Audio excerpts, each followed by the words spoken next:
Let me just see that. 1 minute, huh? Yeah, full screen. Pragna, just ask her whether we should start or we should, wait. Just ask her. I just call her one. Just call her. Yes. Sorry. I'm very much there. Okay. So, good afternoon, everyone. Welcome to the FOGSI JOGI web series. This is the third episode of Clinical Pearls of JOGI, and I welcome you all. So, this is the third episode in which we are giving an opportunity to all the authors to present the work. Mind you, these are all the prize-winning papers of JOGI, and the authors can elaborate on why they took this topic, how they did their research, which led to them getting the best paper prizes in JOGI. So for this, Maria, next slide, please. I welcome our editor-in-chief, Dr. Madhuri Patel, madam. And before she speaks, let us begin, bow down to Goddess Saraswati, the goddess of knowledge. And we'll be playing the Saraswati Vandana.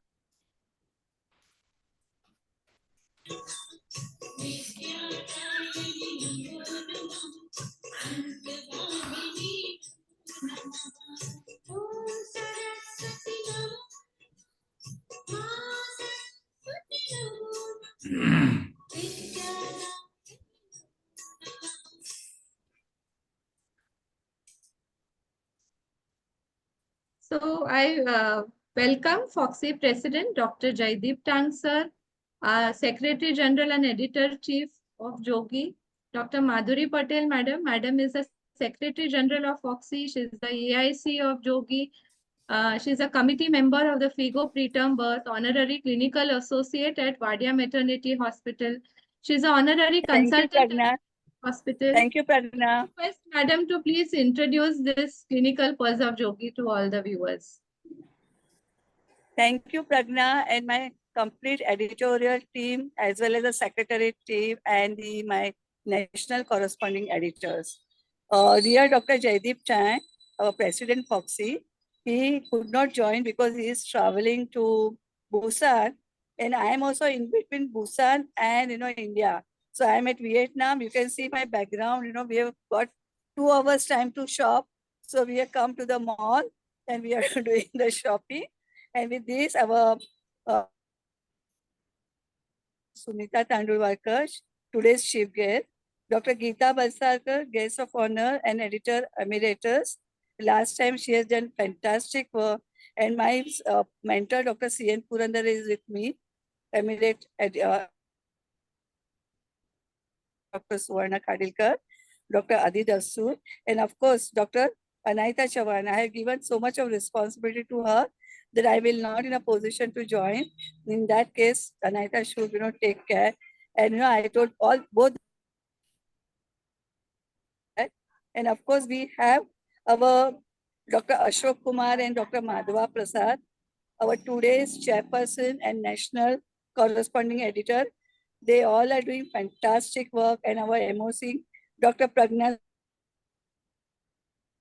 and Dr. Sunil. And our speakers, these are today's award-winning papers in a senior category, a prospective study to determine the management of a case of GG8, can it be modified? That is taught by Dr. Tripathi. And in a junior category, we have Dr. Rini Naik, who is going to talk on effect of pre-pregnancy metabolic maternal BMI on obesity, obstetric outcome. So she is going to talk not only at the low BMI, also at the high BMI. Let me tell you, before we go to that, let me tell you that, our JOGI is doing fantastic. We have bi-monthly issues. There are 6 issues in a year, and they are distributed all over India, our 43,000 members plus, free of cost. And I must also say it is in the digital format, and we are carrying out a PICSEP program. This time we get a PICSEP program which was started by Dr. Amin Parikh 19 years back about a research methodology. And this time we got a 28 societies who are willing to do. So last year we had 15, this time we have taken permission from our president, and he has sanctioned 20 a PICSEP program in society, as well as 4 in zonal conference and 1 in AICOG.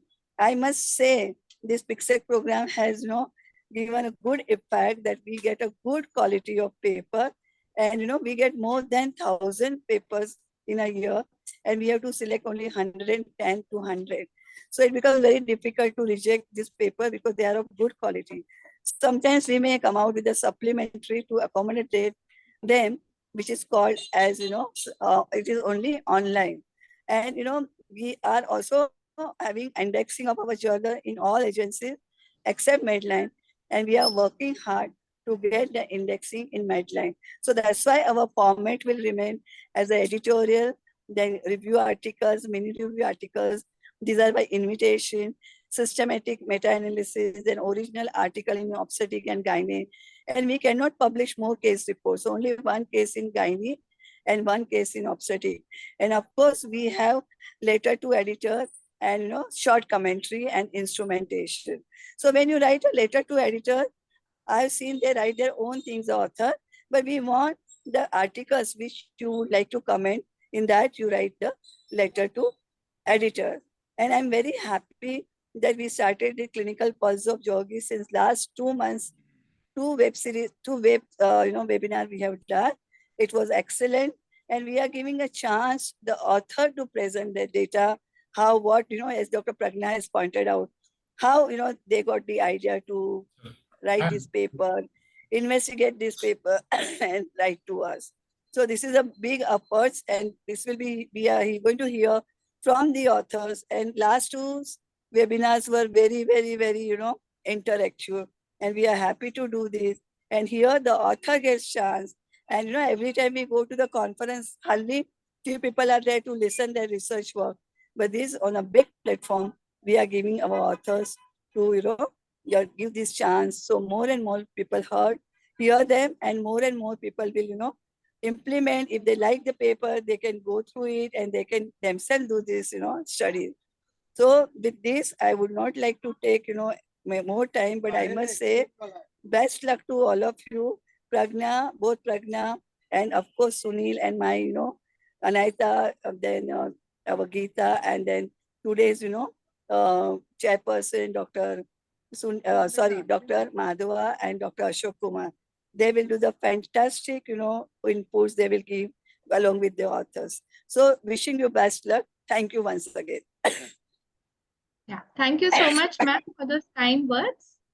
Maria, can we have the next slide, please? So our chief guest for today are Dr. Jaideep Tang, sir. Sir is President FOGSI. He is the chair of the YGA committee, AO4. He's a project lead FOGSI, USAID projects. He has been the Secretary General of FOGSI. He's been awarded the FRCOG. He's been the past president of MOGS. And he has various publications, and he has done so much of work in the field on rising cesarean rates, hysterectomy rates. Sir is a consultant at Ashwini Maternity and Surgical Hospital Center for Endoscopy. He is instrumental in drafting the proposal for FIGO and also developing a project for MOGS GET towards underprivileged women in urban slums. So sir has boarded a flight and is not available for today's program, but he's conveyed his best wishes for the same. Our next chief guest is, can you flash the next slide, Maria? The next chief guest for today is Dr. Sunita Tandurwadkar, ma'am. She is the president-elect of FOGSI. She is the head of department, Ruby Hall Clinic, Pune. She is an advisor and consultant at Dr. D.Y. Patil IVF and Endoscopy Center. She is the founder and medical director of Solo Clinic IVF, Center for Excellence in Infertility at Pune. She is the founder and medical director of Solo Stem Cells. It is a stem cell research and application center, Pune. Her extraordinary achievements include India's first stem cell baby and world's first at the age of 45. And she's founded the world's first society of ovarian rejuvenation. So ma'am, has ma'am joined the program? She will be joining us, I think, in a minute. She's attending, she's a chief guest for some other program. She will be joining us shortly in 2-3 minutes. In the meantime, let me introduce our guest of honor for today, Dr. Geeta Balsarkar, ma'am. Welcome, madam. She is the editor emeritus of JOGI, editor-in-chief. She has been the editor-in-chief of JOGI from Jan 2021 to December 2023. She is the librarian of MOGS, president of Association of Medical Women in India Women Branch, the Mumbai branch, and the president of Menopause Society. She is a recipient of prestigious Hargobind Foundation for the Study of Fetal Medicine and is a professor at St. GS Medical and Navroji Wadia Maternity Hospital. Welcome, madam. I request you to please say a few encouraging words for us. Thank you, Pradnya. I'm the secretary. They are somehow using an outdated biodata. I'm the secretary of Mumbai Obstetric and Gynec Society now. I'm sorry, it has to be I don't know if Dr. Madhuri Patel is still there, but I want her and Dr. Sunita Tandulwadkar to hear. Dr. Sunita, are you there? You can unmute yourself, Dr. Sunita. Somebody please unmute Dr. Sunita. Pradnya, can you unmute Dr. Sunita? Yes. Madam has joined and we need to can you unmute. unmute her? I'm very much here. I'm very much here. Madam, you want to say a few words? You can go ahead. No, Geeta, please. Yeah. So no, I was in an MUHS fellowship meeting where I was trying to make our journal also a part of the reading material for the fellowship courses. So wherein they said that they would be happy to take it if we have little bit focused 1 or 2 issues in a year about whatever fellowship courses they offer, like fetal medicine, minimally invasive surgery, and assisted reproductive technology. So even if we bring one supplement or one focused issue, they are happy to include our journal in the reading curriculum of all the fellowship courses in Maharashtra University of Health Sciences. So our journal is doing extremely well. It is indexed in many places, and we are getting really very good articles. Dr. Madhuri Patel has already spoken of about how we get 1,000 to 1,200 articles every year, and of which we have to select like hardly 150 to 200 articles. Our rejection rate is like more than 80 to 85%, and still to accommodate the articles we have to bring up supplementary issues. So we are doing really well, and the PICSEP program as well as this particular program has brought us more closer to the authors, wherein we give the author the time and the attention they need to publish, not only publish the work but also speak about what are the problems and how they went about it. And let us hear our 2 speakers today who are going to tell us of they have got prizes last year for the best article in the year. So let's see how they have gone about this particular article. I now request Dr. Sunita Tandulwadkar to say a few words. Thank you. Thank you, Geeta. And first of all, let me congratulate you as an editor of this prestigious journal. No, don't show my, can we have the share screen off so that we can see each other? Thank you. Thank you. First of all, Geeta, let me congratulate you. You have done a wonderful job as an editor. I have seen you sitting in the office and working day in and day out. I know how tough it is to be editor-in-chief again and again. I'm congratulating again. I wish to congratulate Madhuri Patel, multitasking she's doing for Secretary General of FOGSI, which is also very difficult task. And now she has entered in your footsteps to take over as an editor of JOGI. Again, 2 parallel, 2 demanding job. So I don't know what is me time for her now. And this concept of taking 2 beautiful publications, and they may be award winning or may not be award winning, but must be different, and discussing them, as you rightly said, it brings closer to the publisher. Also, they feel that apart from just the award, for example, today we are discussing Dr. Reva Tripathi Madam and Dr. Rini Naik's publication. Reva Madam, at this age, we are discussing your publication. By itself, lot to learn from you, how important it is for the youngsters to give a importance to publication. In India, we have a lot of material. Where we lag is collecting the data and coming out with the fantastic publication. But I think now the times are changing, and everyone probably maybe because of the rules and regulation that during MD they have to make so many presentation, they have to do publication. At least at young age, our team members have started, our postgraduate students have started understanding what is publication. So I'm glad that I think if we don't publish, we perish. Everyone knows it. And India will be looked upon heavily only by publication in an academic global world. So I really congratulate this beautiful move of Journal Club, and will be more than happy to be attending the entire program. Thank you, Thank madam. Ma'am, for those pearls of wisdom and always giving encouragement and support to the journal, ma'am. And wishing you a very good tenure for the upcoming year. Pradnya, you all will be a part of my tenure. I can't Sure, leave ma'am. dynamic, talented people behind. Sure, ma'am. It will be a privilege to serve under you. Thank you so much, ma'am. With me. Pragna, I would. Under me. Hi, Yeah, Madhuri Madhuri. madam has Sunita. joined us. Hi, Sunita. Hi, Hi, Sunita. Madhuri. Hi. I'm in Vietnam on the way to Busan, South Korea. Yeah.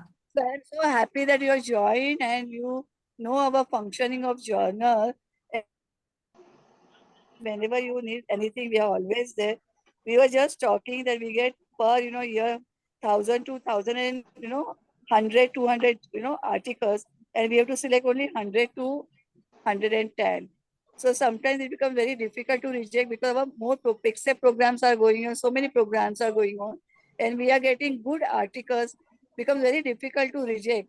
So sometimes we come out with a supplementary, and I'm very happy that next year when you're going to take over, you will take it forward, Last time we had a 20th society, they applied for the PICSEP program, and we were doing only 15. Now Dr. Jaideep has sanctioned about 20. So 20 in a year, with 4 at zonal conference and one zonal conference and 1 at AICOB.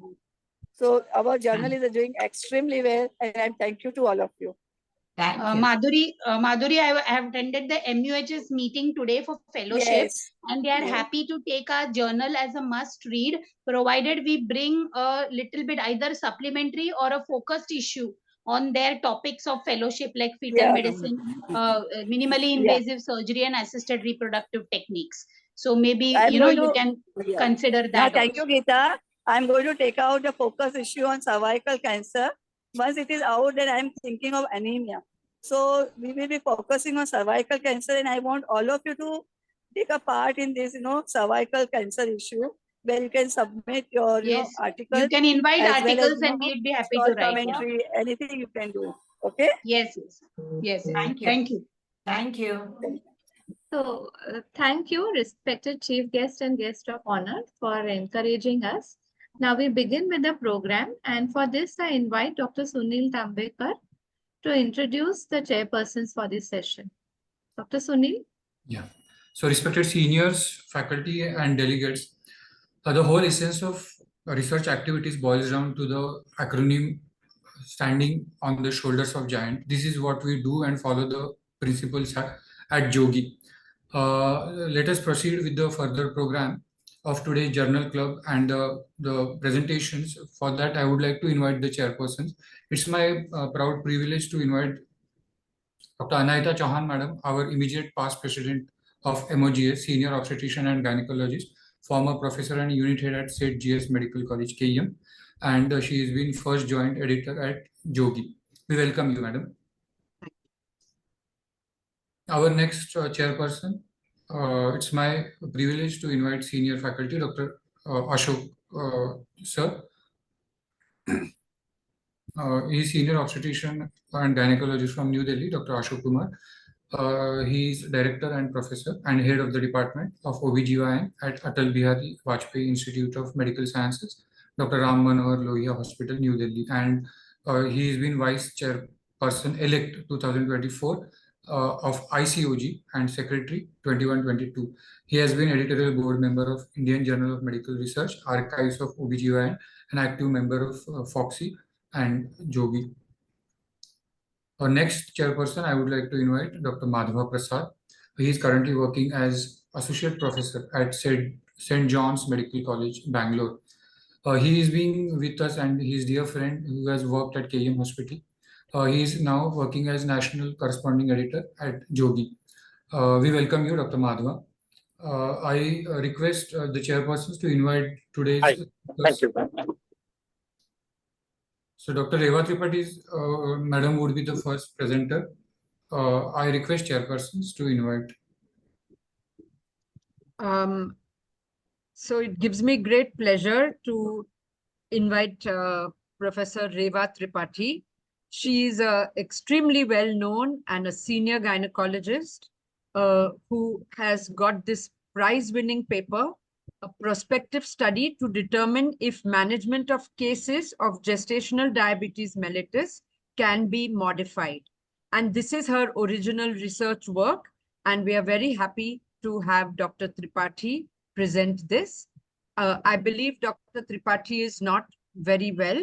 So in case she is not presenting, maybe her junior will be presenting. Dr. Tripathi? Good evening, everybody. And thank you very much for all the kind words that have been said. And Dr. Sunita actually remembers me, so that's great. But I did think that I'm reasonably okay. It's not that I'm not able to speak, but I just thought that I would give Dr. Farhat, my co-author, an opportunity also to present the work. And I'm very much here to answer any questions or anything.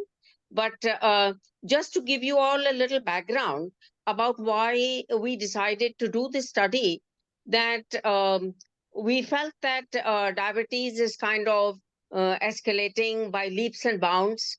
And I was personally not very convinced that every patient that had an abnormal GTT would actually require treatment. So that was my motivating factor to start the study. And I will request you people to please pay attention to the details and come out with your questions at the end, which I would be very happy to answer. So Dr. Farhat can start. Thank you. Thank you. Over to you, Dr. Farhat. Yeah, thank you. Thank you, ma'am.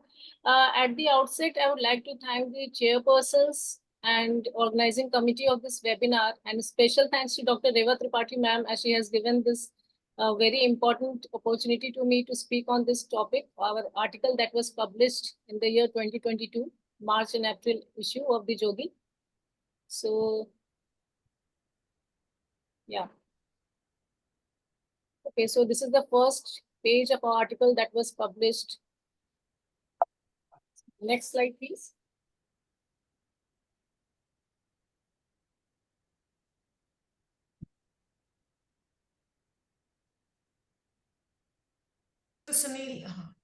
Yeah. So the topic was a prospective study to determine if management of cases of gestational diabetes mellitus can be modified. So the basic idea behind the study was the same what Madam has already explained, that the prevalence of GDM has been seen on rising trend recently because of the recently introduced diagnostic criteria. In India, we have been following IDA-PSD and DIPSI criteria a lot, but what we noticed that the incidence and prevalence of GDM has been increasing recently. The worldwide prevalence is 7%, but in India, it is 6 to 9% in rural areas.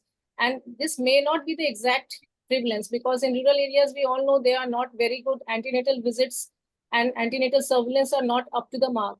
But in urban areas, when we see the prevalence is as high as 12 to 21%. Now, controversy still exists on the ideal diagnostic method that we are following. The currently followed criteria of IID-PSD, that is International Association of Diabetes and Pregnancy Study Groups, have had a major impact on increasing prevalence of gestational diabetes mellitus. And this has also been seen in previous some of the research studies. Now, this increased prevalence leads to increased antenatal surveillance, ultrasonographic examinations, inductions, cesarean section rates, and hence thereby it increases a lot of burden on healthcare costs. Next slide, please. So do all patients labeled as GDM actually need treatment? This was the whole idea behind our study. So we all know that GDM is diagnosed when there is increased levels of fasting sugar more than equal to 92 milligram per DL. 1 hour value is more than 180 milligram per DL, and 2 hour value comes out to be more than or equal to 153 milligram per DL. However, many a times we see that derangement is only marginal on some occasions. Now, usual practice, what we follow is doing a 24-hour 7-value sugar profile in those patients where the GDM patients are on pharmacotherapy. That is, maybe it is OHA or insulin. In those patients, we use 24-hour 7-value sugar profiling only for monitoring basis. But in this study, we decided to perform a 24-hour 7-value sugar profile in all patients who had deranged OGTT before initiation of any type of treatment. Next slide. So this was a prospective observational study done for a duration of 1 year at the Hamdard Institute of Medical Sciences Research, New Delhi, where at the period of gestation of 24 to 28 weeks, we did IIT-PSG screening test for all the patients who came to our antenatal OPD, and patients who resulted into deranged glucose values, OGTT values, were diagnosed as GDM. So this is what we usually practice. And we have excluded the patients with over diabetic values, that is fasting more than equal to 126 and 2 hour value more than 200 milligram per DL. These patients were already excluded from our study.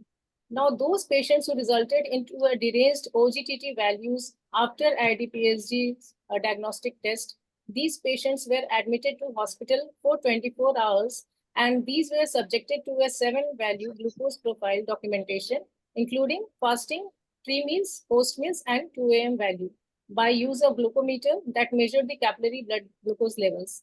Now, on the basis of the 24-hour 7-value sugar profile, those patients who had fasting less than 95 milligram per DL and 2-hour value of more than less than 120 milligram per DL, those patients were already considered euglycemic as per the ACOG criteria. Again, on the basis of this 24-hour 7 glucose value, the patients were categorized into 4 groups. The group 1 patients were those patients who had a normal 24-hour 7-value glucose profile, and they were not started on any type of therapeutic intervention, neither they were started on any type of nutrition therapy. Group 2 patients were those who had the glucose values and they needed to be managed on the basis of MNT, medical nutrition therapy. Group 3 patients consisted of those patients who needed oral hypoglycemic agents, that is metformin, for their management, and group 4 needed insulin. So in both groups and 3 and 4, pharmacotherapy was used in addition to the medical nutrition therapy, as we all do. That when we start medical nutrition therapy, after 2 weeks, if the glucose values are not controlled, we start them either on OHA or insulin. So treatment category was revised based on the blood sugar profile. And all these patients were followed till delivery, and maternal and fetal outcomes were analyzed and compared among the 4 groups. Next slide. So this is a flow chart showing our methodology. What we did, that all the patients who had come to our antenatal clinic and we did IIT-PSG diagnostic test on them between 24 to 28 weeks of gestation, and the patients who had deranged OGTT values were admitted to a hospital, and a 24-hour 7-value sugar profile was done. Among those patients, those who resulted into a normal 7-value sugar profile, they were categorized as group 1, where no treatment was given. Those patients who had abnormal values, and depending on their sugar values, they were categorized into 3 groups. Group 2 who were managed only on MNT, group 3 who were managed on metformin, and group 4 who were managed on insulin. Now, group 1 and group 2, since they were mildly deranged sugar values, they were followed later on with a fortnightly blood sugar monitoring. And group 3 and group 4, they were managed twice weekly with blood sugar reports with minimum of at least 4 reports, fasting and 2 or 3 post-meal values twice a week. Later on, these patients were followed till the time of delivery, and their maternal and fetal outcomes were compared and analyzed. Next slide. So moving on to the results. So out of the 2,279 deliveries during this 1 year period at our hospital, 201 patients were diagnosed as gestational diabetes mellitus, depending on IIT-PSD criteria. So the prevalence was 8.8%. That is very similar to the prevalence that we are already found in the previous research studies. Demographic data showed that the average age at diagnosis was 27.6 years and 31.4% of women were primigravida. Now, according to the 24-hour 7-value sugar profile, what we found that 78 patients, that is 38.8% of patients, were labeled as group 1 and no therapeutic intervention was initiated in those patients.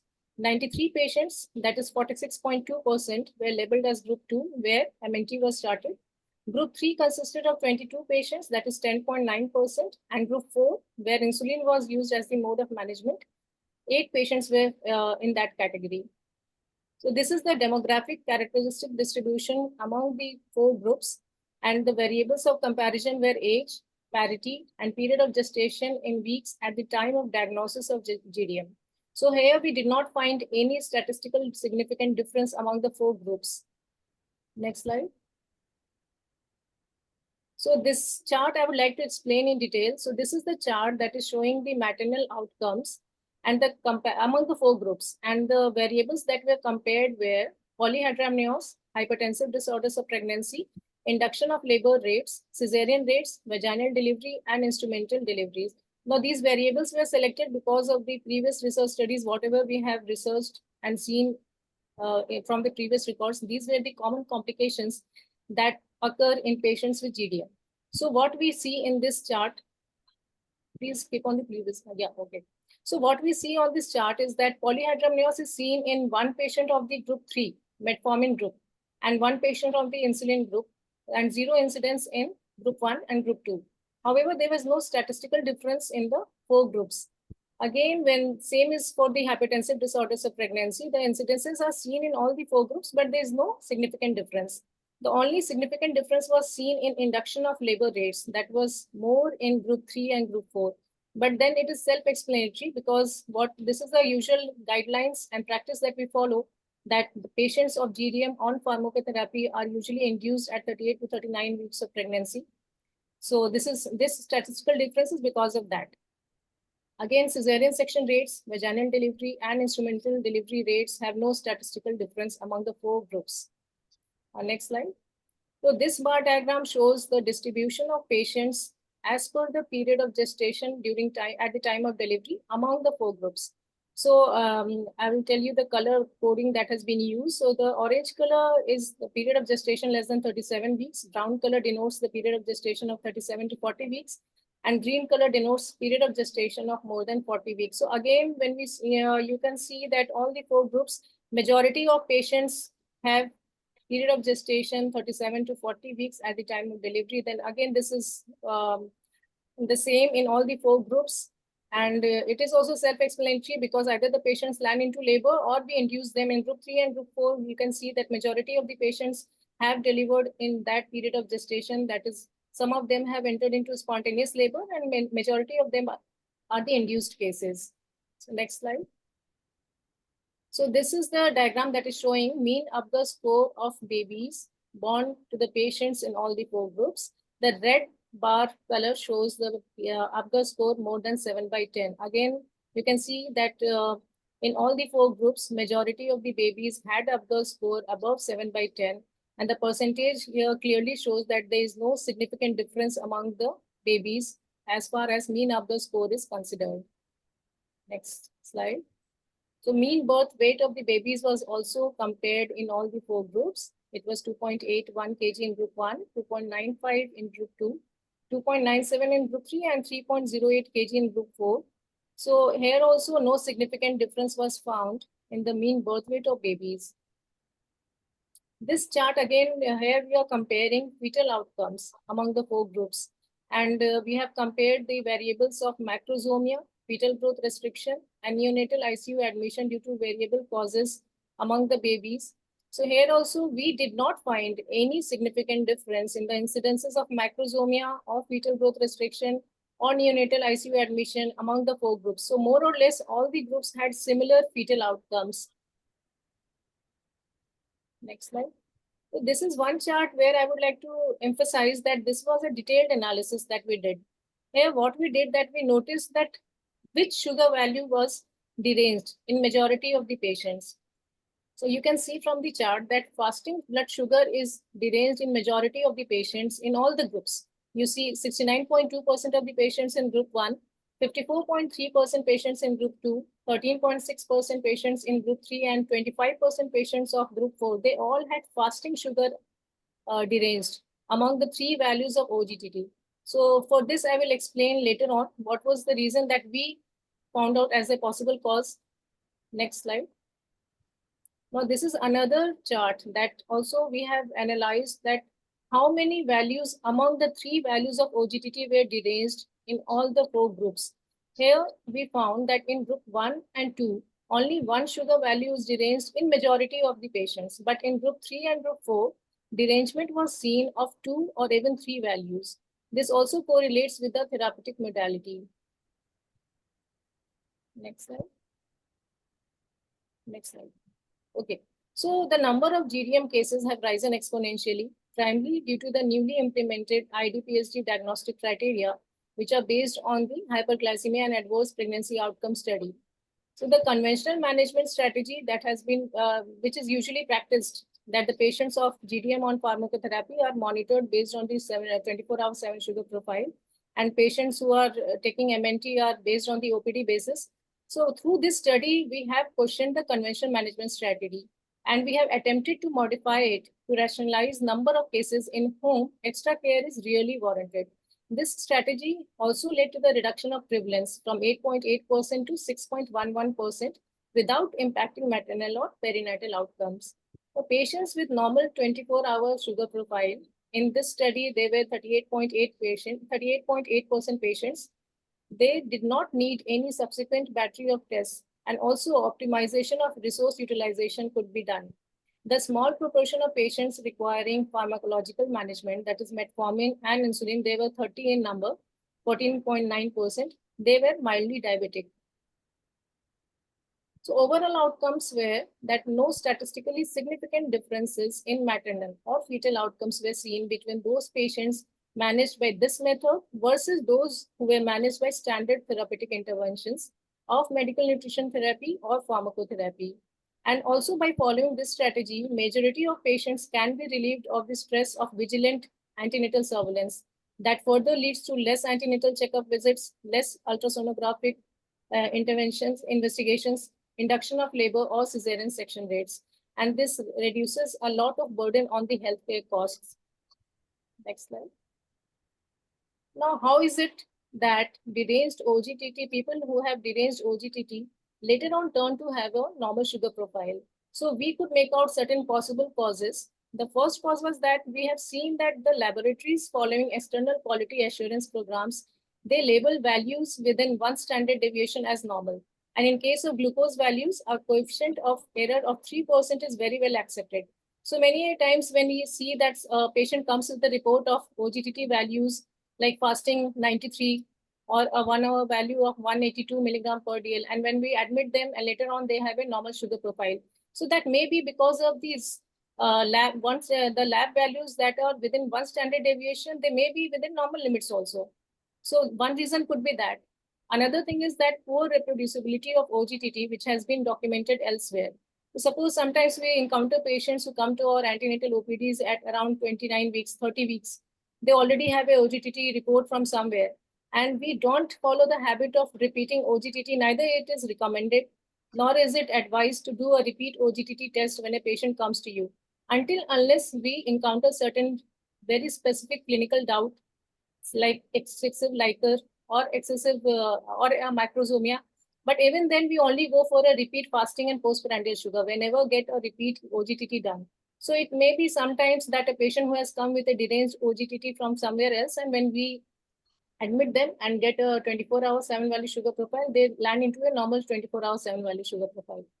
The third reason could be that stress of the test may release abnormal values of cortisol and other hormones, leading to deranged OGTT results. And another one very important thing that has to play a role in this is a thrifty gene hypothesis. So due to the generations of suboptimal calorie intake in our Indian population, the response to a glucose load is different. The stress of the first test may provoke a transient hyperglycemia that is not replicated later on, which results in a normal sugar profile subsequently. And there may be a variety of additional other factors, possibly epigenetic, that may be playing an important role, but are unknown today. Next slide. So the altered management plan here, what we put forward is that institution of a strategy that documents euglycemia before initiating treatment, despite patients having had an abnormal OGTT, may be useful in differentiating those cases of GDM who really need interventions from those in whom routine antenatal care is acceptable. Next slide. So I would like to conclude is that management strategy for patients with an abnormal OGTT may be safely modified to include evaluation of patients using a 24-hour 7-value sugar profile before initiating any type of therapeutic interventions. And this also does not lead to any compromise on maternal or fetal outcomes. This will result in reducing the number and prevalence of GDM cases as well, and optimization of healthcare cost and achievement of sustainable development goals is an added advantage here. Next slide. There are certain strengths and limitations of this study as well. So our study needs validation from a randomized controlled trial with adequate sample size before it can be used out of the research setting and can be utilized for general use. And there's lack of uniformity in types of glucometers used and lack of data on the dietary patterns, what the patients follow during MNT. So we don't have a proper written document, proper data on that thing. And long-term problems of childhood obesity that the babies of these patients who later on develop. So in many studies, many research studies, it has been found that the babies of these patients who have had hyperglycemia during their pregnancy, later on after 9 years, 7 years, a study has been done where it was seen that the babies of these patients later on at the age of 7 years, they develop obesity. And the correlation has been done between their height and waist ratio with those patients, among the patients, those who had normal glucose levels throughout their pregnancy, and with those patients with had mild or severe hyperglycemia during pregnancy. So in this study, we could not do that. So long-term problems of childhood obesity and later on development of type 2 diabetes mellitus are still not known, and it needs further a large-scale study to see that also. However, it is possible that environmental and dietary influences later in life causing epigenetic changes may have a larger role to play in this. So these are the references. Thank you. Thank you, Dr. Farhat. And if we can have the screen off and have us in discussion mode, all of us can look at each other. Yeah. So congratulations to you and Dr. Reva Tripathi and others for this excellent paper. I'll first ask Dr. Tripathi to give her comments, and then I will like to ask some questions. I don't know about comments because I gave them initially also. Some of you might be surprised about why we thought about this, but I think the issues that have already been mentioned about the marginal differences of the lab value. You get one value as 94, you label a patient as GDM. So this appeared to me a little not so precise, and that's why. And then you get into the entire gamut of the management of labeling her as GDM and managing her. So that was one reason. May I preempt a couple of questions already? Because we understand that a 7-value sugar profile is a bit much, because 7-value sugar profile is actually recommended for those on insulin. And it was originally started for those of type 1 diabetes who get pregnant. But because we were doing a research study, so we wanted to err on the side of being extra cautious rather than being less cautious. And so that is why that being the ultimate, we thought that we can't go too wrong by using that. And another criticism possibly that somebody may have is, why did we admit patients? We admitted patients again because this is a research setting. I'm not trying to say that this should be extrapolated to a clinical setting, but this was a research setting. We wanted to be completely sure that the glucometer was being used in the hospital in a correct way. We're not very sure. We're not dealing with very highly educated or very high standard of care of patients. So whether they being able to do it precisely or not, whether they're documenting it correctly. So we did admit them for 24 hours, which I do accept that somebody would say is a bit much and not extrapolatable to the average patient. But I don't recommend that as part of routine management. But again, that was a deviation we made to be just, completely at par in a research setting.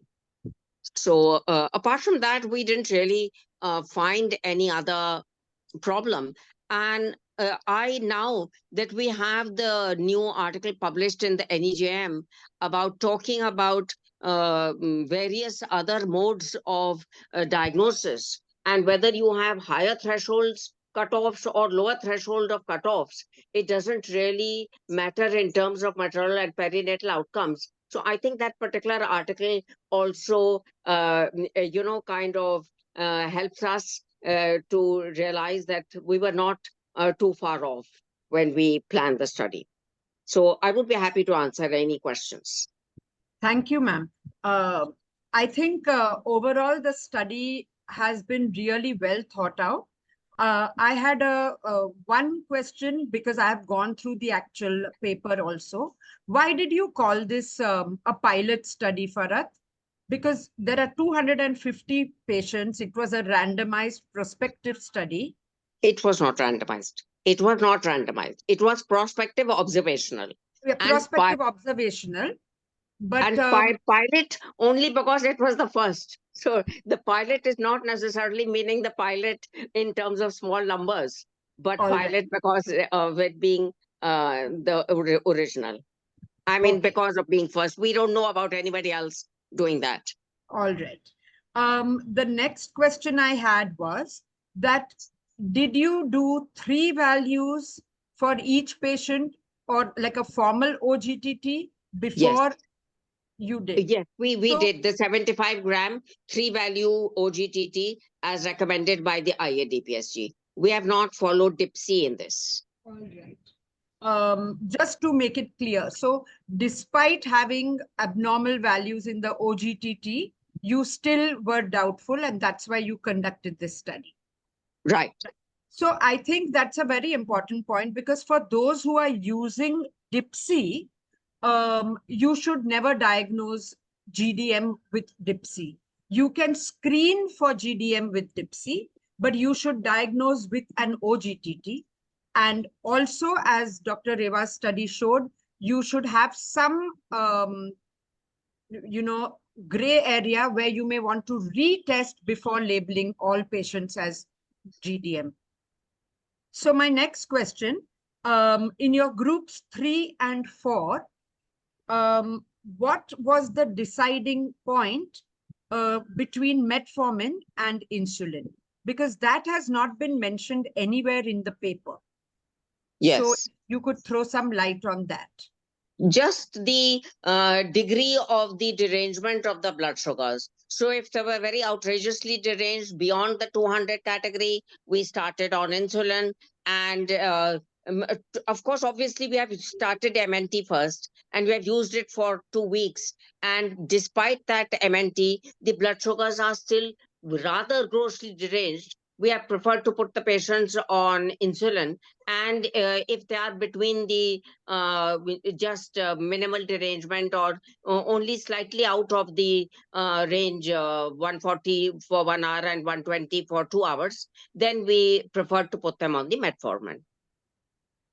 So did you give... There is no actual cutoff that we have used, that beyond particular cutoff we have started. So you've been a bit vague about that. Yes.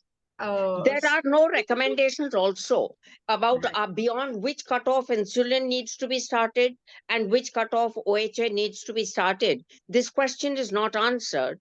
many of the endocrinologists, etc., they all want to start insulin straight away. They do not want to give the OHA a chance. But Right. we know that our women are much happier to use oral medication rather than injectable. So we feel that compliance is much better with that. So the actual cutoff between choosing between metformin and insulin is not there. Okay. My next question. Did you ever have to start metformin or insulin before 2 weeks of medical nutrition therapy? And also, did you have to then switch from metformin to insulin or insulin to metformin at any point? Because In that's some also cases, not yes, we have not mentioned. done the detail of that analysis. I mean, we have not presented it, but there were a couple of patients who were originally started on metformin, and then they did require insulin in addition, which is as per the standard treatment, that a those combination of both could be utilized. So those patients you have counted in the insulin group? Yes, they have been counted in the insulin group. We didn't make a separate group, insulin and metformin. I get it. I have one or two more questions, and then I'll ask my other chairpersons to address you. The induction of labor. I think in that table, it could have been a little more detailed. I mean, if I had to find some pitfalls, induction of labor, we know is done in GDM. But if there was some criteria that why was the labor induced? Was it only because she was GDM, or was it for some other reason? Was it for hypertension along with the gestational diabetes? I think that induction of labor section could have been given a little more attention. Point well taken. Point Yeah. well taken. And the other point is that I don't know what was the advantage of classifying as per the caste of the patient or the religion of the patient. Because somewhere down the line, you might face criticism between saying Hindus was this much, Muslims was this much, Sikhs was this much, Catholics was this much. Maybe you wanted to do it for your hospital-based data, but as it was not really showing any great effect or variation, maybe you could have avoided using that as well. Right, politically correct. Yeah. No, it was not adding to your paper Yes, in any agreed, way. agreed, It agreed, was not agreed. adding. If you found a great difference, then you could have actually commented that maybe the diet is different or the standard of living is different or something like that. But since there was really no difference, maybe it was not worth mentioning. Right. Yeah. So very, very well done. And I'll go on to Thank you. Dr. Ashok Kumar for his comments.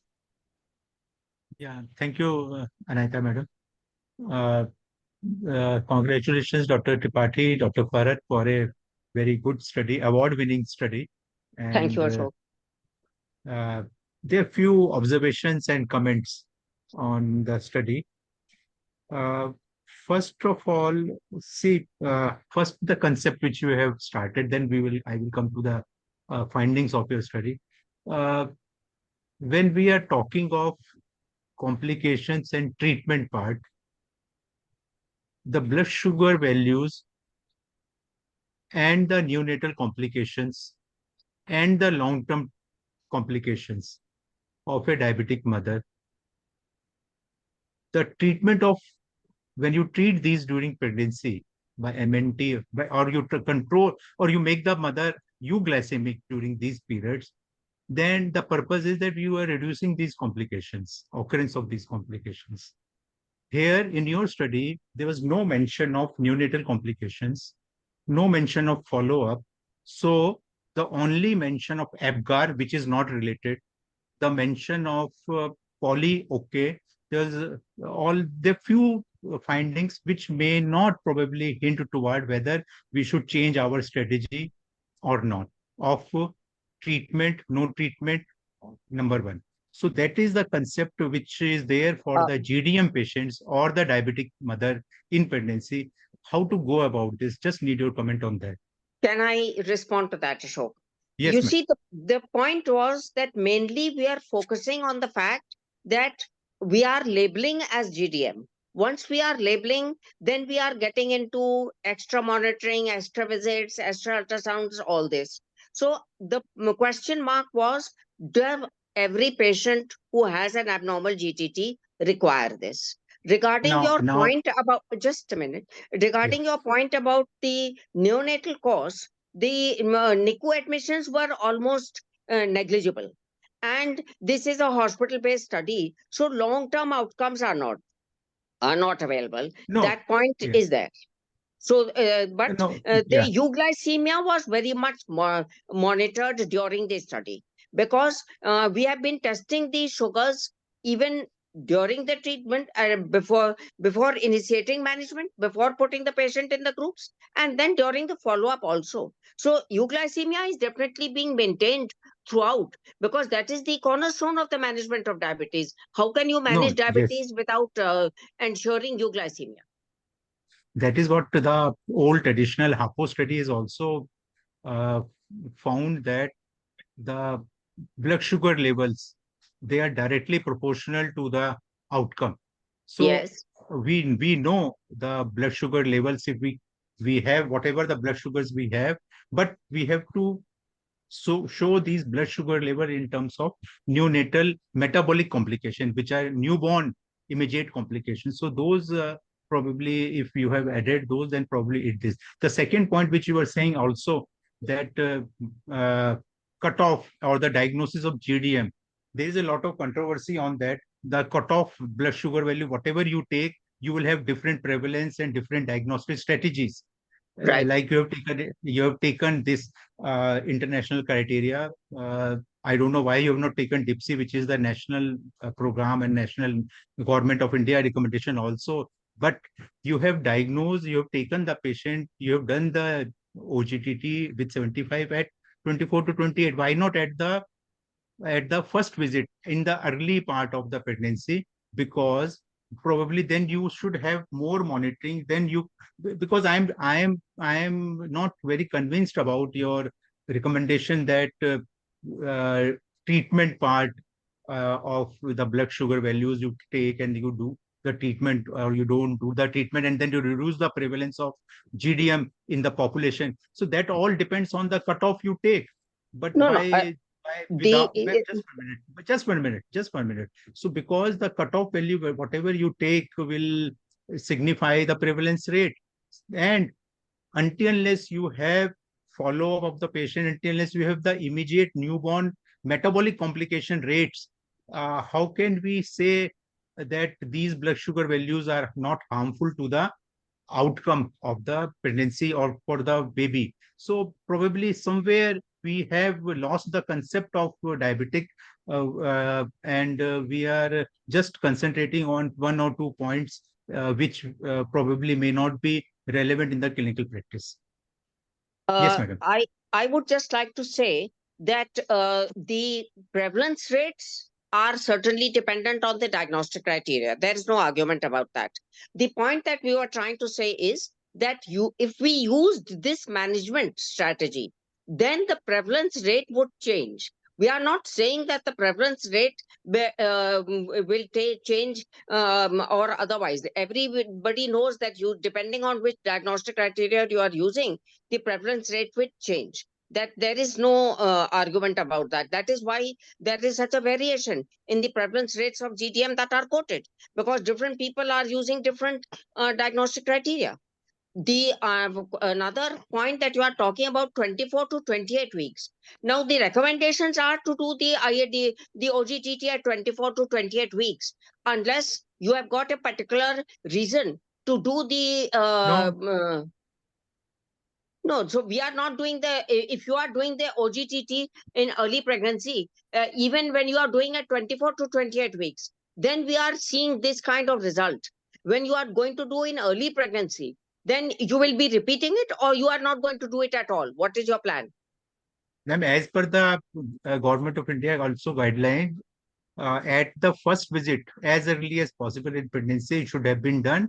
And if it is found to be normal, it should be repeated at 24 to 28 weeks. Rather, in the new revised DIPSI guideline, they say you do third time also at 32 weeks. That is in the DIPSI, not as per the Government of India. So that is what I have queries, that why you have not done at the first visit. And the second is why you have not followed the DIPSI guideline or the national I- guideline, whatever Ashok Kumar. national guidelines are there. Ashok DIPSI, Kumar, 1 minute, No, ma'am. madam, just let me complete here, because the 75-gram oral glucose tolerance test with the values at 2-hour blood sugar, which is the DIPSI test, is a screening as well as a diagnostic test as per the national guidelines. So you can do it to diagnose the problem at first visit in pregnancy. This is what my view is. Others may have a different view. Ashok, I would I like would to just just like to say- draw your attention to another article of mine, which was published in IJMR in 2017, which I have compared IADPSG with DIPSI, and the correlation is not particularly good.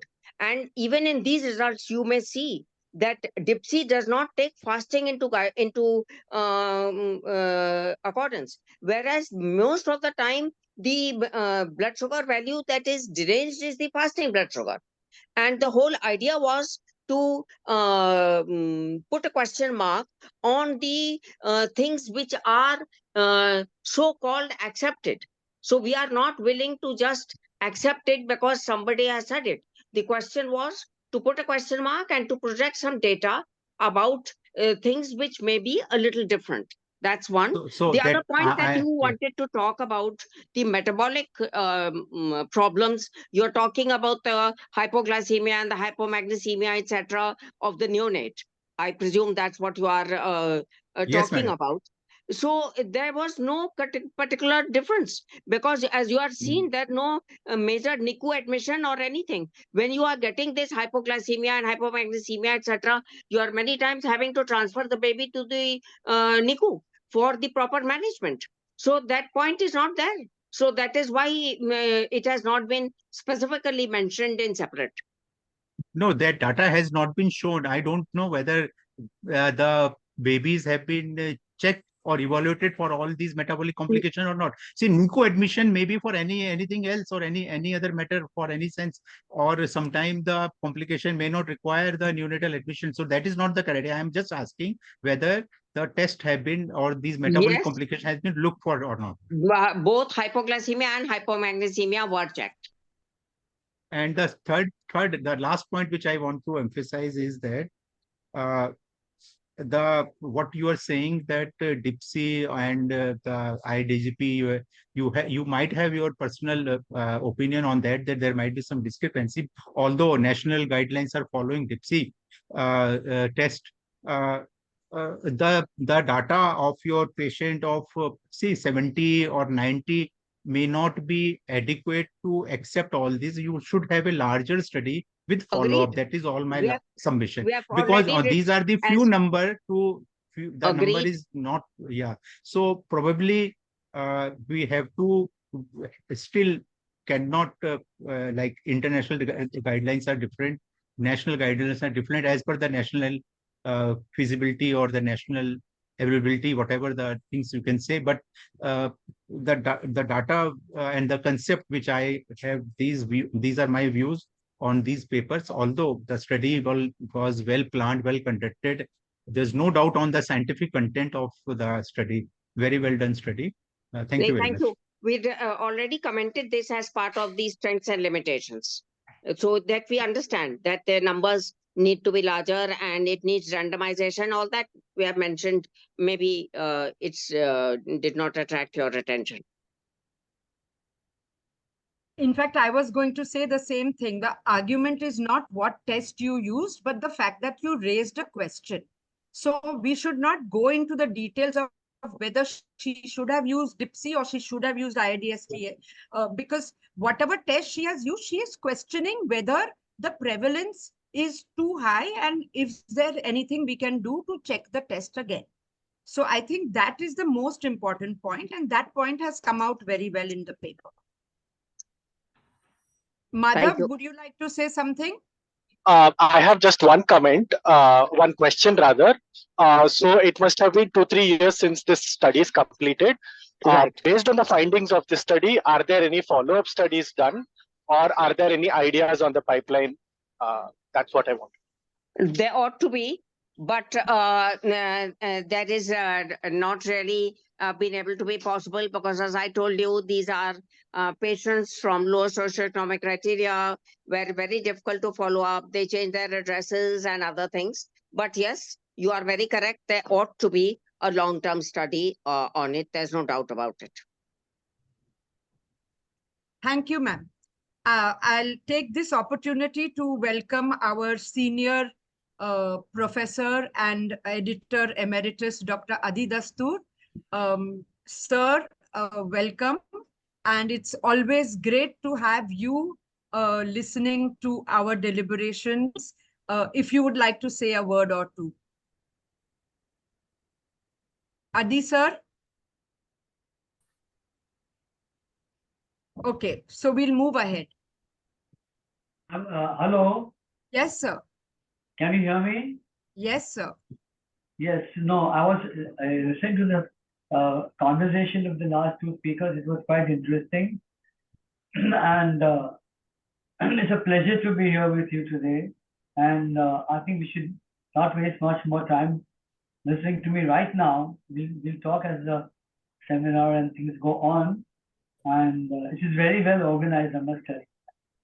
So thank you for your efficiency managing. Thanks to both the Pradnyas, sir, and Sunil. So the Zoom platform is really very useful. And we should use that more often. And Thank you, sir. cheers to the Indian Journal of OBGYN. It's kept its flags flying high for a long, long time. And the current team is really exceptionally good. So I really appreciate the current team which is working hard for the maintenance of the standard of our. Thank you. Thank you, sir. Sunil, over to you. Yeah. I would like to request the chairperson to move ahead now with the next presentation, introducing the next speaker. I once again thank Dr. Reva Tripathi Madam and Dr. Farhat for excellent presentation. Thank you. Let us abide with the timings and move ahead with the next presentation. Yeah. I have the pleasure of introducing the next speaker, Dr. Rini Nayak. She will be presenting on the topic effect of pre-pregnancy maternal body mass index on obstetric outcomes in a tertiary care hospital in Goa, India. So Dr. Rini Nayak has worked as a consultant in Goa Medical College and is a junior consultant, and she will be presenting her thoughts on this very, very important, so to say, pandemic which is coming up, which is obesity.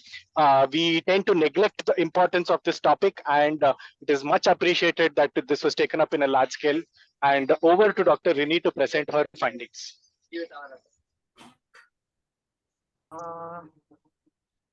Is my screen visible?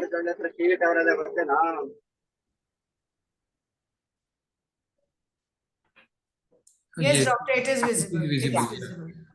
Firstly, good evening, everyone. I would like to thank the organizing committee, the chairpersons, for giving me this opportunity to present my paper on such a big national platform. So today I'll be talking to you all about the effect of pre-pregnancy maternal body mass index on obstetric outcomes in a tertiary care hospital in Goa. So the reason why I took up this study lies in my introduction. The maternal body mass index is quite a significant indicator of the maternal nutritional status. Globally, more than 1.9 billion adults are overweight and 650 million adults are obese. In India, more than 135 million individuals are obese. In fact, the National Family Health Survey 4, which was done in 2015 to 2016 in Goa itself, showed that 33.5% of adult women in Goa are either overweight or obese. So we all know complications of obesity in pregnancy. Maternal obesity is associated with several obstetric adversities like preeclampsia, gestational diabetes mellitus, macrosomia, preterm delivery, postdated delivery, increased incidence of induced labor, cesarean sections, and postpartum hemorrhage. Now, also not only obesity, but even undernutrition is quite a significant problem that we face in a developing country like ours, because we have such a divergent population which is divergent in the socioeconomic status. We also face this problem of undernutrition. Maternal undernutrition is associated with several obstetric complications like anemia, intrauterine growth restriction, low birth weight, and preterm labor. In fact, the NFHS 4 survey done in the same year, 2015 to 2016 in Goa, showed that 14.7% of adult women in Goa are underweight. So this study, therefore, was undertaken to study the effects of maternal BMI on the obstetric outcomes in women delivering in Goa Medical College during the time period of 1 year, that is from December 2018 to December 2019. It was a retrospective observational study wherein 3,940 women who delivered in Goa Medical College during this set time period were studied. Their data was collected from the hospital medical records, their antenatal follow-up sheets. All women with singleton pregnancies that delivered after 28 weeks of gestation and did not have any chronic medical disorders like hypertension, diabetes, chronic renal or chronic liver diseases, and heart disease were included in this study. An informed consent was taken from all the study participants. Gestational age was calculated from the first day of the last menstrual period, or it was taken from the dating ultrasound scan that was performed before 20 weeks of gestation. BMI was calculated based on the formula weight in kg upon height in meters square. The maternal weight used to calculate BMI was measured at the first antenatal visit during the first trimester of the pregnancy, and the final pregnancy weight was measured at the last antenatal visit or at the time of delivery. Body weight was measured in norms with a standard protocol, that is barefoot with light clothes on, using an electronic digital scale with the kilogram mode during each antenatal visit. So then we divided the study participants into these 5 groups according to their first trimester BMIs. Group 1 included underweight mothers with a BMI of less than equal to 19.9 kg per meter square. Group 2 included normal BMI mothers with a BMI of 20 to 24.9. Group 3 included overweight mothers with a BMI of 25 to 29.9. Group 4 included obese mothers with a BMI of 30 to 34.9. And Group 5 included morbidly obese women with a BMI of more than 35. The effect of maternal BMI on these several obstetric outcomes in each BMI group was studied, considering the pre-pregnancy variables like age, parity, antenatal variables like presence of all these complications like preeclampsia, gestational diabetes, anemia, antepartum hemorrhage, malpresentation, intrauterine growth restriction, and intrauterine fetal death. Intrapartum variables like need for induction of labor, mode of delivery, etc. were studied. And postpartum variables like presence of postpartum hemorrhage, wound infection, puerperal sepsis, etc. was studied. Statistical analysis of the data was done using SPSS 22 software, and the p-value of less than 0.05 was considered as significant. So you can see the results of our study. So so we saw that majority, 49.8% of our study participants had normal BMI. But a large percentage, that is 37.3% of the women in our study were overweight. 3.2% were obese, 0.1% morbidly obese, and 9.6% of our participants were underweight. So we compared the distribution of women according to their maternal BMI across different other comparative studies. And we found that highest incidence of maternal obesity was observed in studies done by Yazdani et al. In Iran, wherein they found 9.8% of obese and 0.6% morbidly obese women. And by Kumar et al. In Kerala, who observed 9.09% obese and 3.63% morbidly obese women. Then we studied the relationship of the pre-pregnancy variables, and we saw that Majority of our study participants were in the age group of 26 to 35 years, and majority of our study participants were primi-gravidas. The other socio-demographic characteristics like the marital status was seen. 99.8% were married. 78 point, if we see the religion, 78.3% were Hindus, 16.7% were Muslims, and only 5% were Christians. If we see the level of development, 61.4% belong to rural areas, whereas 38.6% belong to urban areas. 79% had at least secondary education. 68% of the women were unemployed, and 91.9% of our study participants belong to socioeconomic class 3 and above. Thus, a sedentary lifestyle and unhealthy eating habits in those belonging to higher socioeconomic status was probably responsible for a higher incidence of maternal obesity in our study. The next table you can see, this shows the antenatal complications that was observed in the different BMI groups of our study participants. So you can see here in group 3, that is the overweight women, we found a high incidence of preeclampsia. Almost 10.7% of the women in this group developed preeclampsia. And 1 out of 4 patients in the morbidly obese group also developed preeclampsia. Gestational hypertension was significantly higher in the obese and morbidly obese women. 64.6% of the women in the obese group had developed gestational hypertension. Even eclampsia was found to be in a higher incidence, 3.9% in the obese mothers. Gestational diabetes mellitus entirely in the entire study group, 13% of our study participants had gestational diabetes mellitus. So we observed a quite high incidence of gestational diabetes in our entire study population. Of these, obese and morbidly obese mothers had a very high incidence. Obese mothers, it was seen almost 90%, and morbidly obese, 75%. Anemia was another complication which was more common in the underweight women. So you can see anemia and intrauterine growth restriction. Now, these two complications were more common in the underweight women, with 32.1% of underweight women developing anemia and 44.5% developing intrauterine growth restriction. Macrosomia, on the other hand, was higher in the obese and morbidly obese group of mothers. Antepartum hemorrhage also was seen in a higher incidence in the overweight mothers. Almost 8.9% of the overweight mothers had developed antepartum hemorrhage. In fact, abruptio placenta, you can see, was the highest in the overweight group of mothers, 7.7%, and almost 7% in the obese group of mothers. We also found that malpresentation was higher in the obese and morbidly obese mothers. Now, probably this finding may be because we had a higher number of multigravidas in these two groups. Also, there were higher number of preterm deliveries, either preterm labor or premature termination because of all the complications that were seen in this group of individuals. Also, intrauterine fetal death, if we see, was in a higher percentage of intrauterine fetal death was observed in the obese mothers, almost 16.5%, and in morbidly obese mothers, that is 1 out of 4 cases of the morbidly obese mothers had an intrauterine fetal death.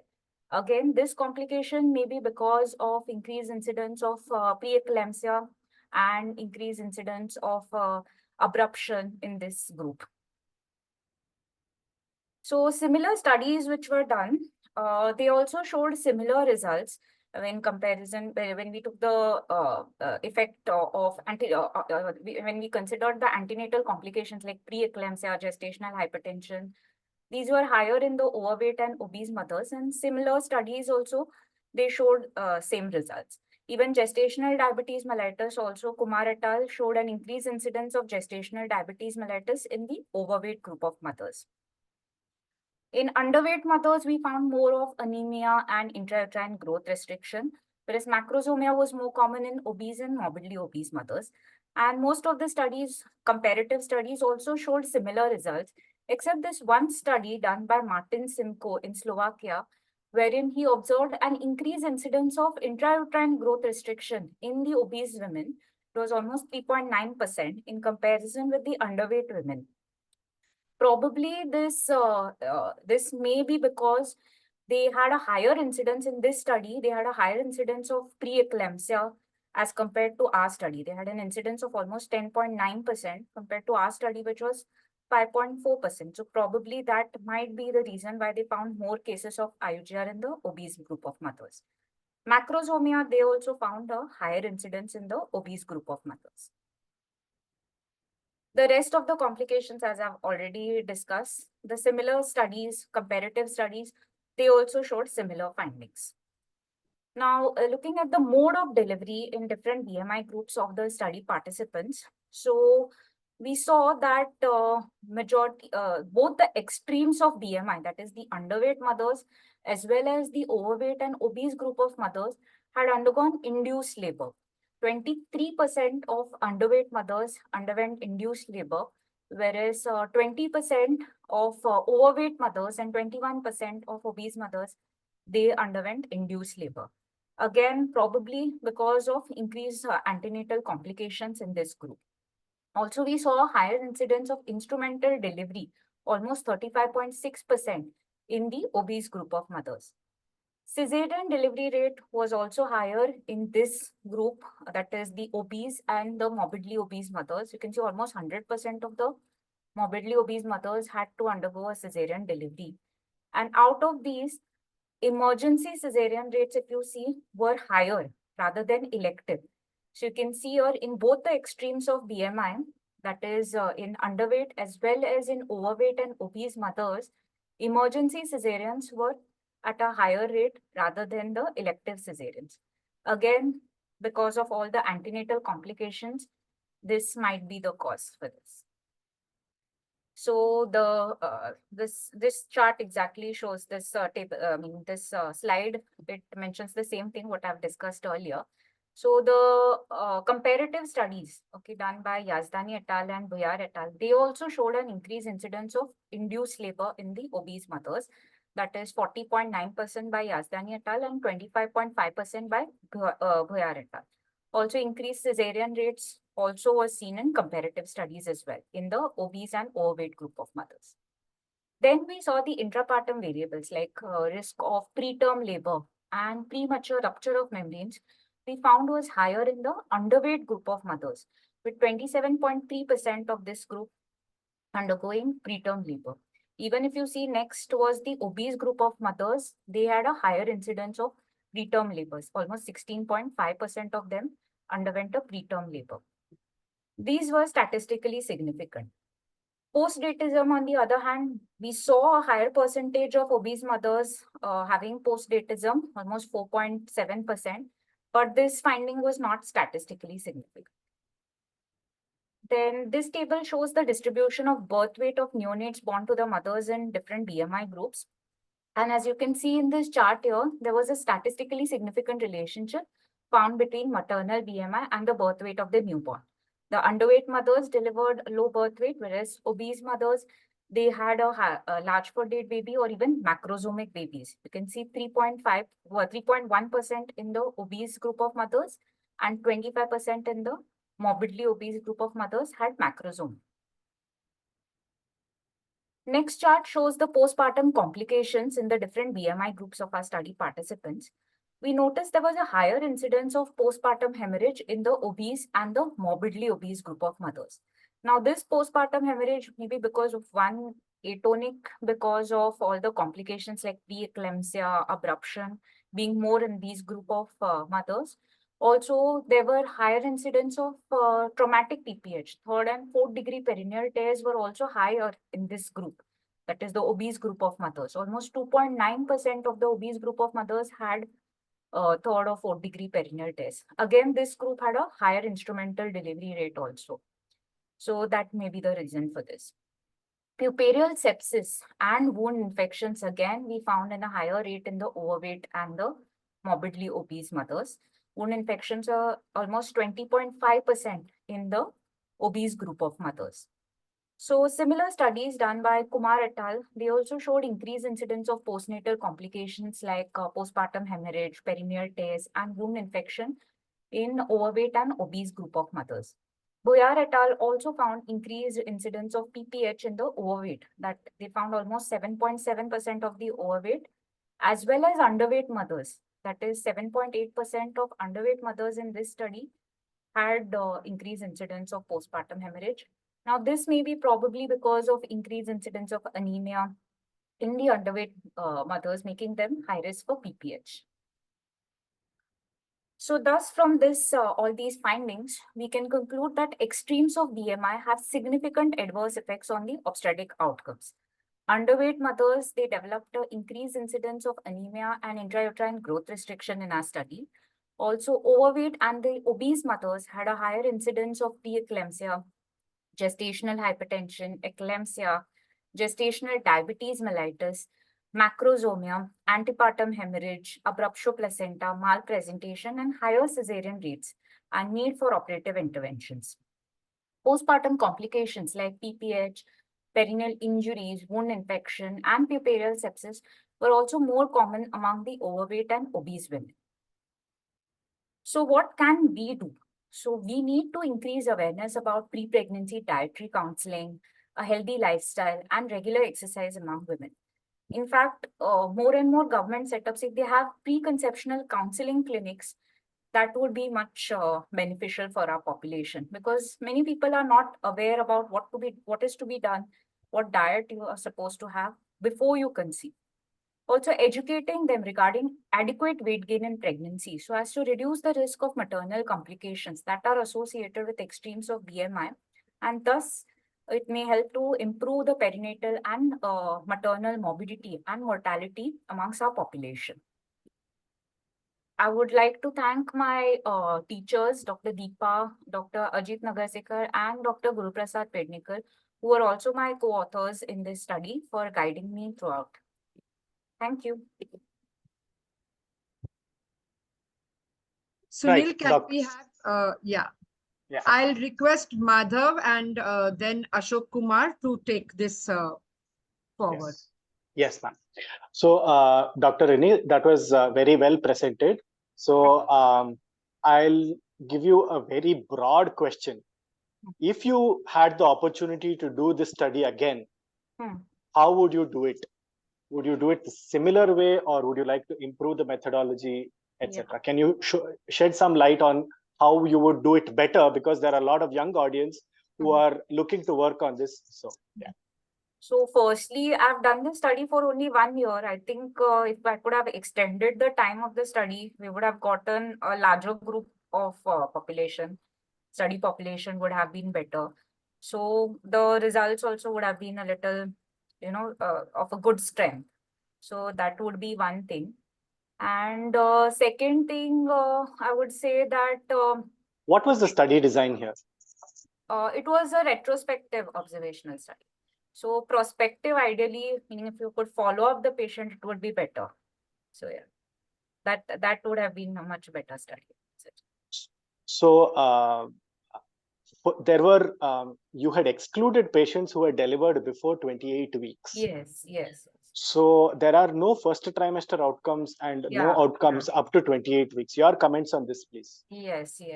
So the thing is, we excluded because majority of the data that we collected, it was a retrospective study. So we collected the data. It's not like, so this was done in the government institute. I was a senior resident in Goa Medical College when I did the study. So it was a little difficult to coordinate through all the units, it was a big college, so there are multiple units. So it becomes a little difficult when you're doing a non-thesis topic, when you're doing only research. So that is the reason we took up a retrospective study wherein we can collect the data.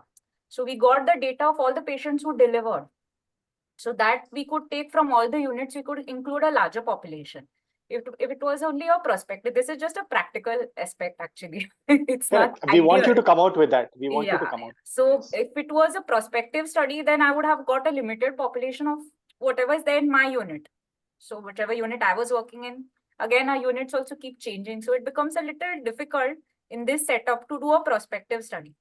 If you are seeing the entire hospital and the whole data you're getting, and you are the only person, like in a private setup, it would be a better option. So now probably I will see, now that I'm in private setup, I get an opportunity, then definitely I would do a prospective study, because you will get a larger data of all the patients that are delivering in the hospital.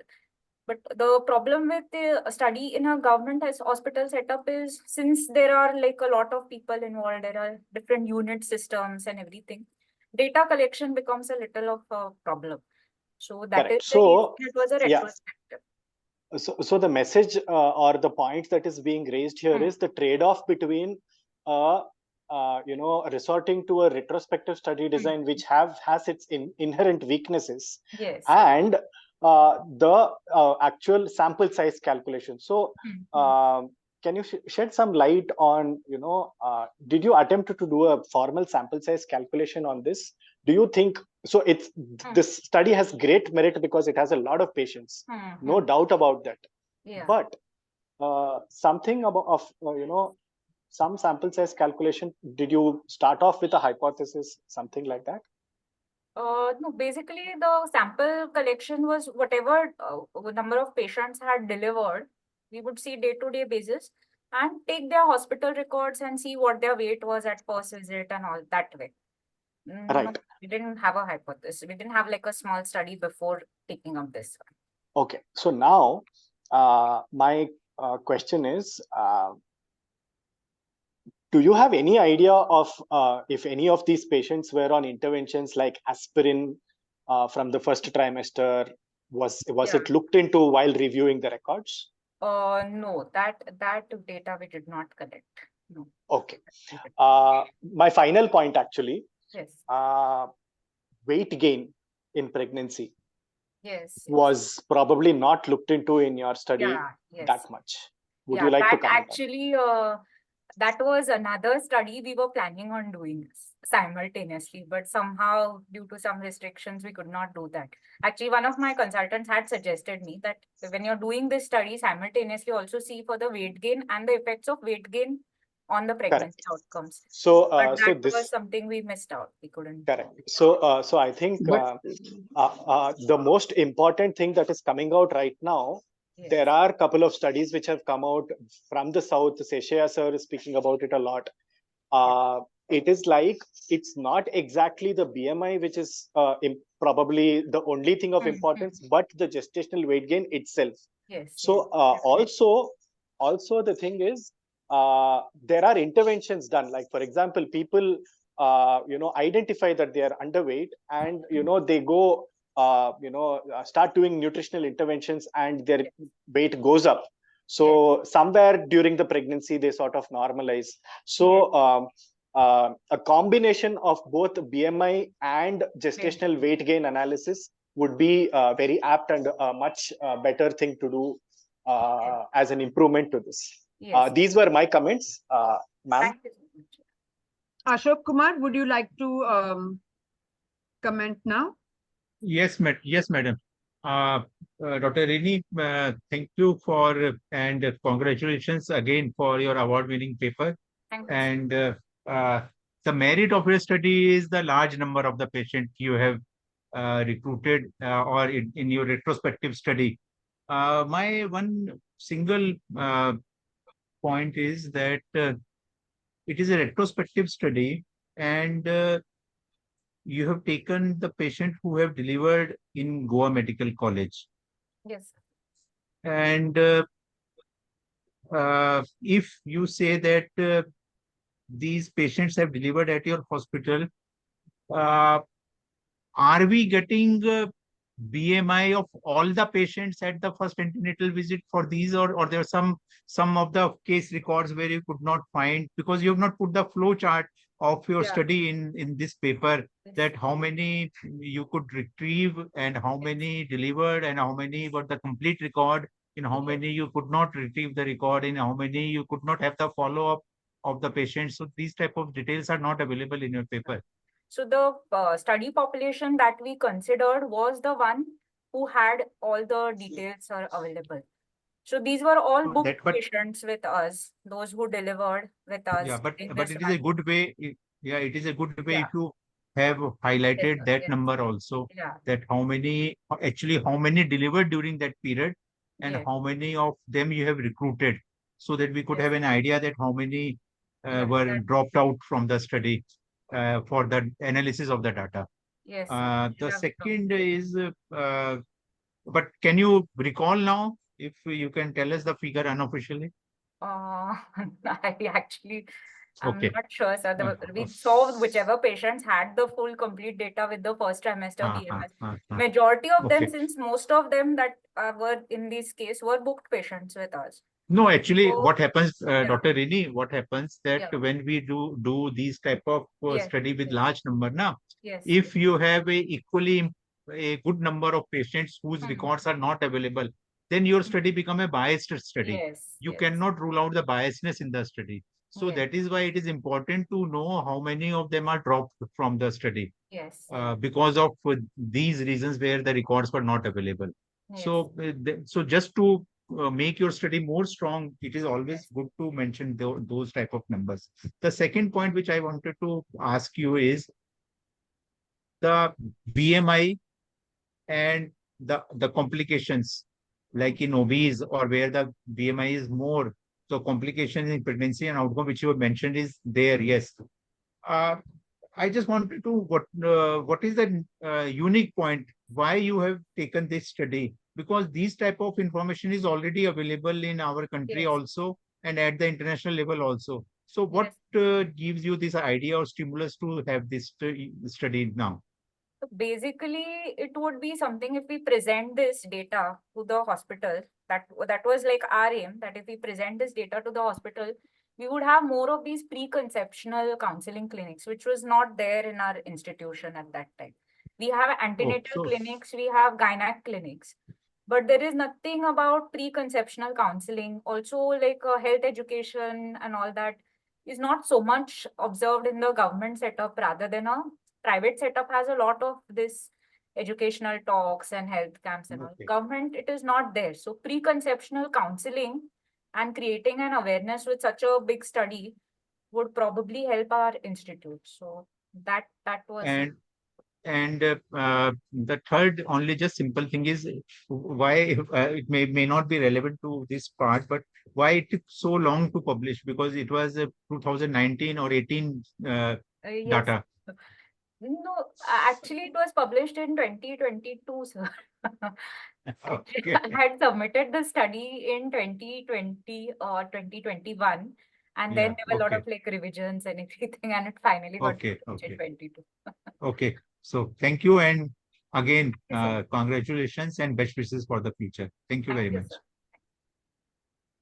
Thank you, Rini. I think both the other chairpersons have actually asked all the questions that I wanted to ask.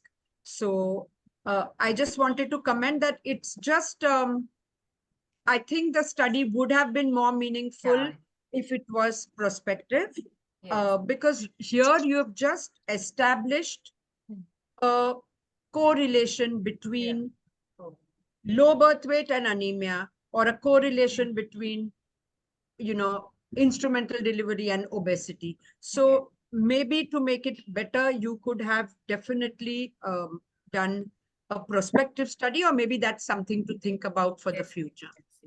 Thank you so much for the inputs, ma'am.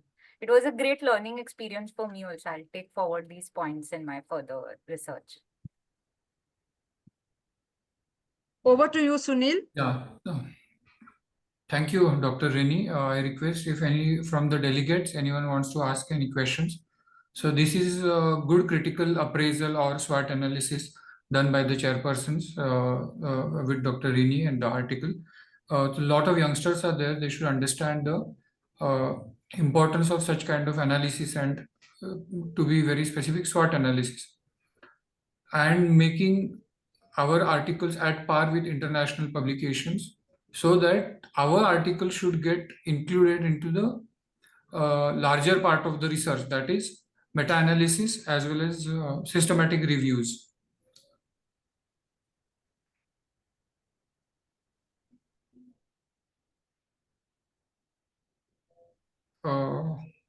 Miss Maria, please unmute. Yeah. I would like Dr. Pratna Supe to give vote of thanks. Dr. Changade is requesting to unmute. 1 second. So thank you everyone for joining us today in our third episode of Clinical Pulse of JOGI. I would like to first of all thank our chairpersons for today, Dr. Ashok Kumar, Dr. Anahita Chauhan ma'am and Dr. Madhva Prasad.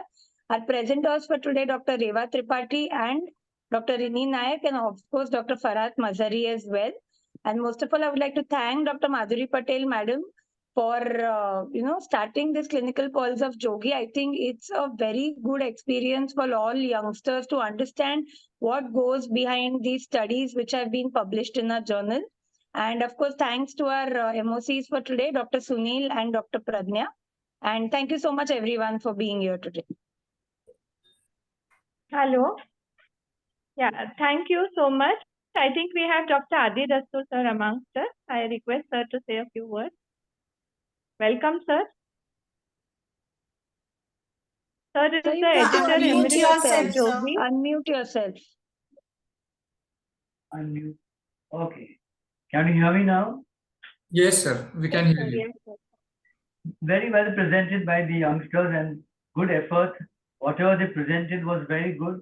And whatever they didn't present wasn't meant to be discussed also, because they had concentrated on a particular aspect of their study. So I think they'll go a long way in the presentations and clinical matter in the future. And one comment about my Indian Journal of OBGYN, it is a fantastic journal. Keep following it up and keep keeping it where it is, because there's one journal which is really outstanding in India, if you compare even other specialties. So that's it. Anahita, thank you for inviting. Thank you. And all Thank of you very much. very, At very the good. same time, I would like to tell our delegates that Dr. Madhva has taken efforts to share few articles on the chat section.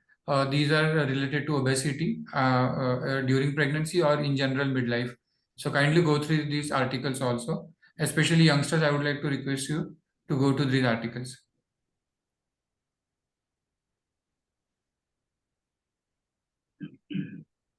We thank all the delegates also who joined in, taking out time with us. And any last closing remarks from any of the faculties, please go ahead. I think I just forgot, but we need to thank our JOGI office coordinator, Maria Pereira, for really taking so much efforts to plan this program and executing it so well. So special thanks to her as well. Thank I you so second much, that ma'am. point. She's very, very hardworking and she's very good. And she's the reason for the smooth running of this whole conference also, which you had. Yes. Thank you so 100%, much, sir. sir. It means a lot. Thank you. Should I end Thank you this so much, meeting everyone. now for Yes. all? Yeah. Thank you, so Maria. much. Please, please. You can end Thank now. you, Thank you. everyone. Thank you, sir. Thank you, everyone. Thank you, everyone. Thanks, you. everybody. I'm ending this meeting for all. Thanks for your participation. Thank you. Thank you. Thank you.